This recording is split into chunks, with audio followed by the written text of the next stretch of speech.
শনি রবি ছুটি মানেই বাঙালির সেরা তীর্থস্থানগুলির মধ্যে একটা এই মায়াপুর। হবে নাই বা কেন, পৃথিবীর সবথেকে বড় মন্দির যে এখানেই তৈরি হচ্ছে। আজকের ভিডিওতে থাকছে শিয়ালদা বা হাওড়া দিয়ে কিভাবে মায়াপুর আসবেন, মায়াপুরে কোন কোন জায়গা থেকে আপনি মহাপ্রসাদের ভোগ পেতে পারেন, আর মায়াপুরে বিনামূল্যে কোথা থেকেই বা ভোগ প্রসাদ দেওয়া হয়, এখানে কোথায় কোথায় সাইট সিন করতে পারবেন, মায়াপুরের নতুন ইস্কন মন্দির কবেই বা খুলবে, মায়াপুর ক্যাম্পাসের মধ্যে রুম পাবেনই বা কিভাবে, একদিনে কিভাবেই বা আপনাদের ট্যুর প্ল্যান করবেন, আর সব শেষে একদিনে মায়াপুর ভ্রমণে কত কী বা খরচা হতে পারে, সব জেনে নিন এই ভিডিওতে। তাহলে আর বেশি না বকে শুরু করা যাক আজকের ভিডিও। প্রথমেই আসি মায়াপুর ঘুরতে যাওয়ার সব থেকে ভালো সময় কোনটা। মায়াপুর সারা বছরই ঘুরতে যাওয়া যায়। আমি বলবো গ্রীষ্মকাল বা গরমকাল বাদ দিয়ে যে কোনো সময় আপনি মায়াপুর ঘুরতে আসতে পারেন। তবে সব থেকে ভালো সময় হলো আমার মতে অক্টোবর থেকে মার্চের মধ্যে।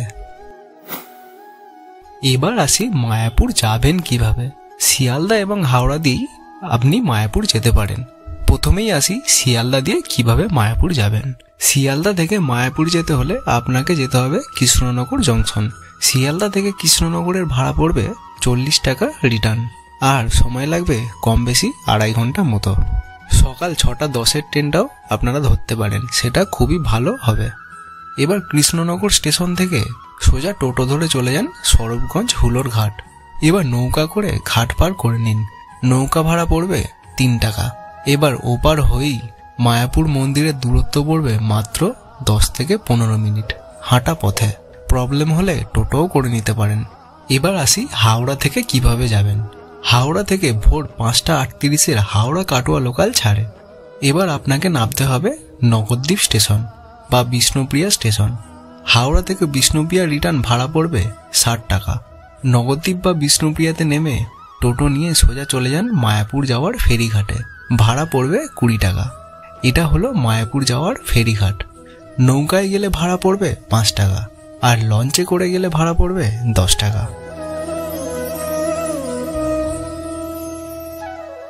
এবার ভাগীরথী নদীর সৌন্দর্য দেখতে দেখতে চলে আসুন মায়াপুর ঘাটে। মায়াপুর ঘাট থেকে মায়াপুর মন্দিরের দূরত্ব কম বেশি 1 কিলোমিটার। হেঁটে সময় লাগবে 15 থেকে 20 মিনিট, আর টোটো করে আসলে সময় লাগবে 5 থেকে 7 মিনিট।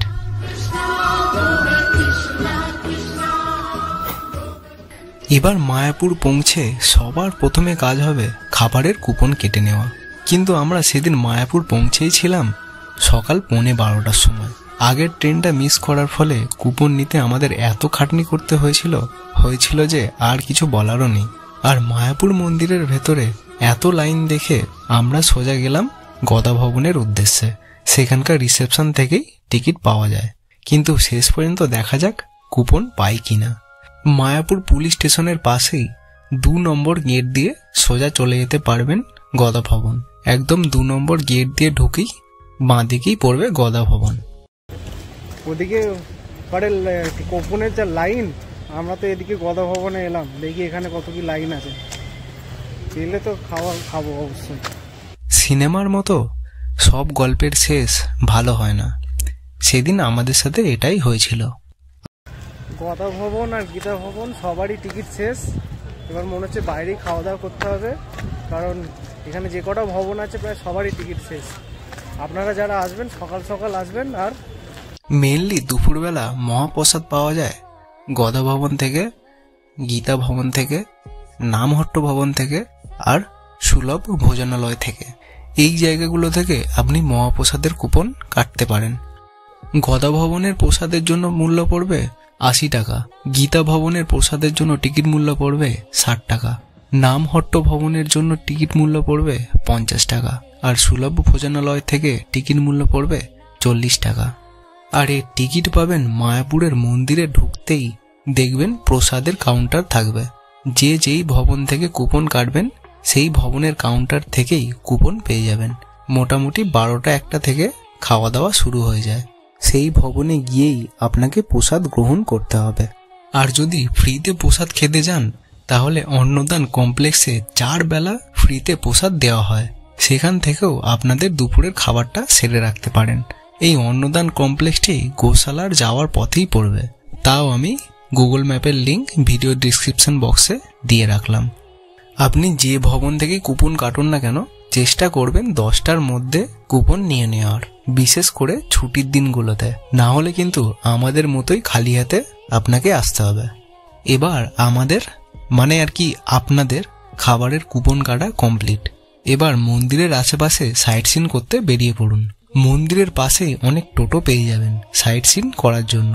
টোটো ভাড়া পড়বে 250 থেকে 300 টাকার মধ্যে, একটু দাম দর করলে আরও কম হতে পারে। কি কি দেখার আছে মায়াপুরের দর্শনীয় স্থানের মধ্যে? শ্রী চৈতন্য মহাপ্রভুর জন্মস্থান, শ্রী শিবাস অঙ্গন, শ্রী চৈতন্য মঠ, রাধা গোবিন্দর মন্দির, সোমনাথ দেবের মন্দির আর রাজা বল্লাল সেনের ঢিপি। আরও অনেক কিছুই আছে, আপনারা টোটোওয়ালাকে বলে আরও অনেক কিছুই এক্সপ্লোর করতে পারবেন। একটা গুরুত্বপূর্ণ ইনফরমেশন দিয়ে রাখি, বেলা 12টার পর কিন্তু সব মন্দিরই বন্ধ থাকে, তাই আমরা সেদিন আর সাইট সিন করিনি। তাও আপনাদের কি কি সাইট সিন আছে তার ইনফরমেশনটুকু দিয়ে রাখলাম। এবার সাইট সিন করে এসে মন্দিরের ক্যাম্পাসটুকু এবার ঘুরে নিন। এটি হলো মায়াপুর ইস্কন মন্দিরের মেন গেট। এখানে মেন গেট দিয়ে ঢুকেই বাঁদিকে চোখে পড়বে অখণ্ড হরিনাম সংকীর্তন। এখানে 24 ঘন্টা নন স্টপ হরিনাম করা হয়। আর এই জায়গায় এসে সত্যি আপনাদের মন হালকা হয়ে যাবে। আর সব থেকে বড় কথা, এখানে খুব ভালো একটা পরিবেশ আপনি পাবেন।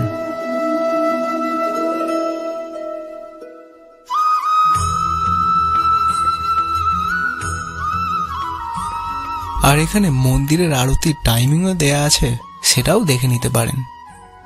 আর ঠিক ডান দিকেই দেখতে পাবেন শিলা প্রভুপাদের মিউজিয়াম। এখানে তার সমাধি রাখা আছে, আর এটাই ইস্কন মন্দিরের হেড অফিস। এবং ভেতরে গেলে শিলা প্রভুপাদের জীবনী বর্ণনা করা আছে।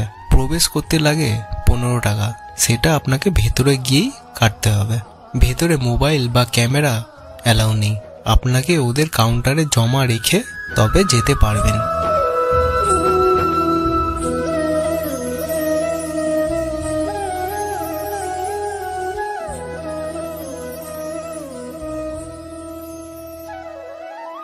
সবাই ভাবে হয়তো এটাই মেন মন্দির, কিন্তু এটা মেন মন্দির না, এটা ইস্কনের হেড অফিস। মেন মন্দির রয়েছে একদম নতুন ইস্কন মন্দিরের পাশেই, শ্রী রাধা মাধব মন্দির। এই রাধা মাধব মন্দিরটি চন্দ্রোদয় মন্দিরই একটা অংশ।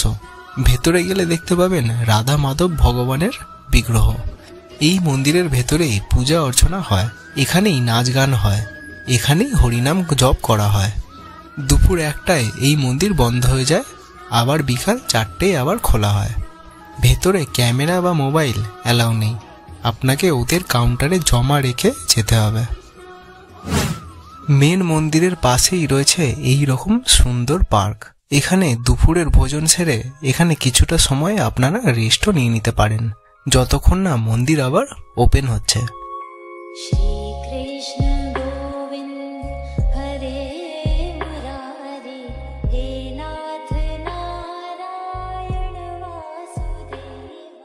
বা সেই সময়টায় আপনারা গোশালার দিকেও ঘুরে আসতে পারেন।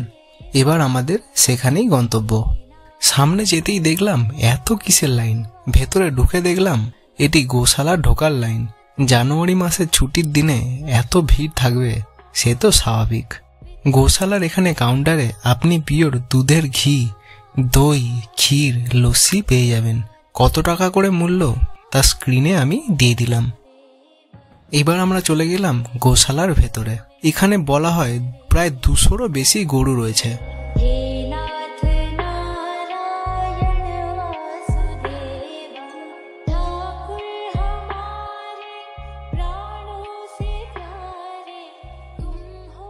এখানে এত সুন্দর একটা পরিবেশে নিজেকেও আর আটকে রাখতে পারলাম না। এবার বলি নতুন ইস্কন মন্দিরের কথা। বলা যাচ্ছে নতুন ইস্কন মন্দির খুলতে এখনো 2025 বা 2026 অব্দিও লাগতে পারে, তবে আপনারা ভেতরে প্রবেশ করতে পারবেন। দুপুর 1টায় বন্ধ হয়ে যায়, আবার বিকাল 4:30টায় খোলে। ভেতরে প্রবেশ করতে গেলে যে কোনো মূল্যের আপনাকে ডোনেশন দিতে হবে, সে 50 টাকাই হোক কিংবা 100 টাকাই হোক। 50 টাকাতে আপনি 4 জনও যেতে পারেন আর 10 জনও যেতে পারেন।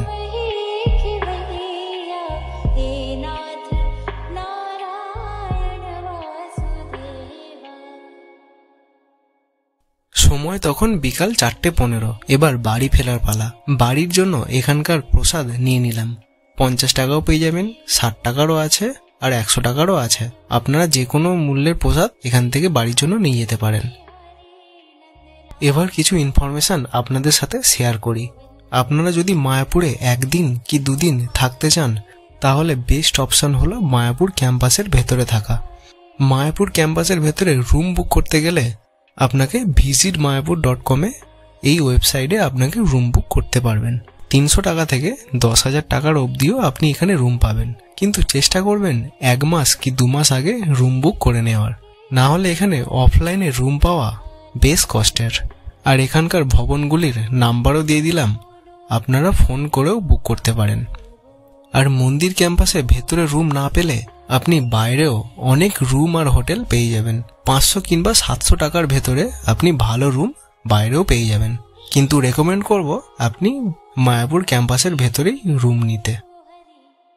এবার একটু আপনাদের একদিনের মায়াপুর কেমনভাবে ঘুরবেন একটু গাইড করে দিই। সকাল 10টা কিংবা তার আগে মায়াপুর আসতে পারলে তো আরও ভালো। যে যেখান থেকেই আসুন সোজা মায়াপুর এসে আগে খাবারের কুপনটা কেটে নিন, তারপর একটু সাইট সিন করতে বেরিয়ে পড়ুন। এবার সাইট সিন করে এসে মন্দির ক্যাম্পাসে একটু ঘুরে নিন। এবার দুপুরের মহাপ্রসাদের ভোগ খেয়ে একটু রেস্ট নিয়ে গোশালা দেখে বিকাল 4টে কিংবা 4:30 বাড়ির উদ্দেশ্যে রওনা দিন। এইভাবে একদিনে মায়াপুর ঘুরে নিতে পারেন। এবার বলি কত খরচা হতে পারে একদিনে মায়াপুর ভ্রমণে। ট্রেনের রিটার্ন টিকিট 60 টাকা, টোটো ভাড়া বিষ্ণুপ্রিয়া স্টেশন থেকে মায়াপুর ফেরিঘাট পর্যন্ত 40 টাকা, আমি আসা যাওয়া ধরলাম। লঞ্চ পার করতে যাওয়া আসা মিলিয়ে 10 টাকা। ভোগ প্রসাদের কুপন 80 টাকা। ইস্কন মন্দিরের মিউজিয়াম 15 টাকা। আর সাইট সিন করলে 250 টাকা হবে। 3 জন কি 4 জন থাকলে সেই খরচাটা ভাগ হয়ে যায়। আমি পার হেড 80 টাকা করে ধরলাম, তাহলে আমাদের টোটাল খরচা দাঁড়ালো 285 টাকা। আমি 300 টাকাই ধরলাম। এবার যদি আপনাদের সাইট সিন না করেন তাহলে 200 টাকার মধ্যে আপনাদের মায়াপুর ঘোরা হয়ে যাবে। এবার যে যার বাজেটের উপর আমি ছেড়ে দিলাম।